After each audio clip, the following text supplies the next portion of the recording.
Hi David, thanks for coming in. Firstly, can you introduce yourself and just tell us why you're running? I'm David Hartery. I'm a fourth year Law Plus student. I'm running basically because I spent the entire year, from a clubs and societies point of things, trying to find out what was going on in the Students' Union financially, and found it pretty difficult, pretty stressful to try and find out what was going on. I think that's not the way it should be. I think it should be more transparent, it should be more open. Okay, so if you had been the president this year, what would you have done differently? I think communication this year has been awful. I think there's been a lot of decisions made at the last minute, and then the communication of those decisions has been done quite poorly. I think the situation over the summer with regards to the Students' Union reserves was communicated quite badly. It wasn't correctly elucidated to those people who were the stakeholders in that decision, what that decision was and the ramifications of that decision. I think that was something that was massively problematic. I think these things need to be way more publicised, need to be way more engaged. The relevance of them needs to be brought about so people understand what they're for. And so how would you do that in the absence of a communications officer this year? Would you have to take that role on yourself? Well, I imagine I've got 2 sabbatical officers myself. I think that would be perfectly okay. We also still going to have ULFM, we're still going to have on focal. That would be a way of publicising things. And the absence of a campaigns officer is obviously going to be problematic, but you still have all student emails, you still have the ability to print things and stick them up. Whether that means I have to work, say, after hours to post things on walls, that means if I have to do that, that's fine. But realistically, in terms of additional campaigns, all they need to do is do what they're doing at the moment, but do them earlier and do them better. You advocate clubs and societies' autonomy in your manifesto. Why do you think clubs and societies should be independent of the Students' Union, given that their budgets are intertwined?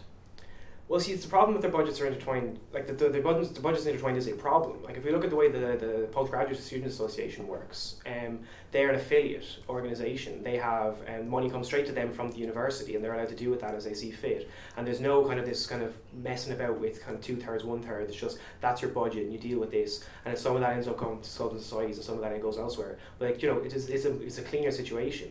I think that the way that the 2/3 of capitation is currently spent on clubs and societies is the most cost-efficient way of making sure that happens. But Derek Daly is on record as saying that if the clubs and SOCs were to go autonomous, that the university would support the larger clubs and supersede that budget point system that's already in place. Do you think that this is true? Or? I think Derek's pulling out of his arse, to be honest. That's not true at all. The university couldn't care less what clubs and societies get up to. We had meetings with the university, and they don't have a clue what's going on. They only found out about the student finances the same way as anyone else did when it first came out in that Clubs and SOCs Council meeting in the first semester. You're the chair of Clubs and SOCs Council at the moment, and they've been quite, at times, antagonistic. Well, certain voices within the Clubs and Societies Council have been antagonistic towards the union. Do you think that it's a good idea to create this divide, or how do you think you can reconcile those two? Well, I think what happens is the people need to recognise that clubs and societies are probably the most active core of people on campus in terms of the day-to-day running of what goes on and oversight and that kind of thing. I think it's a pity that class reps doesn't exist anymore to be that same kind of thing. But I think at the moment clubs and societies are with that, which is the check on students' union power. You've got a running partner, Kelly. If people don't like her, should they not vote for you either? And how will you work with a welfare officer that you've campaigned against if you're elected? I think they should definitely vote for me. Everyone should vote for me. I think that's the best decision they can make. No, seriously though, if they don't like Kelly, that's their decision. It's a democracy. You can make a decision you want. The reason I'm running with Kelly is because she's my friend, firstly, and also because I think that she'd make an excellent welfare officer. I think she'd do a really, really good job. In terms of working with the other people, they all seem like really genuine people. Another candidate for president, Adam Murphy, has suggested that he'd hold a referendum on the union stance on fees. What's your position on fees, and how would you vote in such a referendum?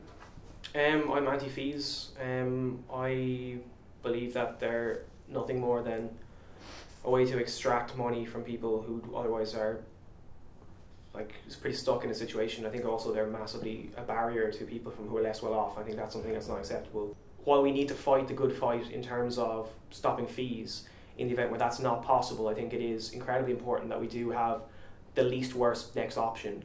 If that is a 0% student loan, like it is in Canada, or if it's a certain graduate tax system, I think what we absolutely need to fight for is that education is free at the point of access. No one should have to pay money to go to university. When they arrive at the door, there should be no charges to them. And so how would you lobby for that then? Would you go to the government, or would you organise protests, or What would I think you can't just do one kind of thing. I think that's a problem with the USI, is they tried to be, firstly they tried to do lobbying, and now they're trying to be Occupy whatever the hell they're doing, like, and they're just being massively incompetent at all of it. What I think you need to do is you need to firstly be vocal in terms of like newspaper articles. I think like you could definitely be like there should be definitely more kind of Times, like Irish Times letters written. There should be definitely more kind of articles written, submitted to the journal.ie. Like things like that are accessible ways of gaining mainstream credibility that are quite useful. In terms of other things, I definitely think we need to keep protesting. I think protests do work. I think especially the ones that haven't been violent have definitely got a lot of positive publicity. The one that was organised last year was actually quite a good protest, as protests go.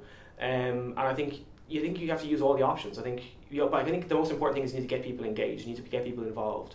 That's great. So have you got anything else you'd like to add before we finish up?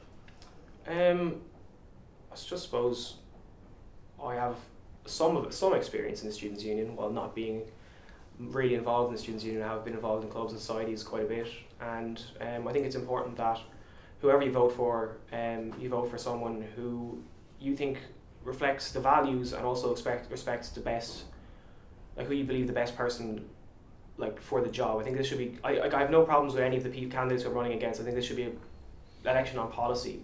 Like you should vote for whoever you think brings the most to the table, not for anything else.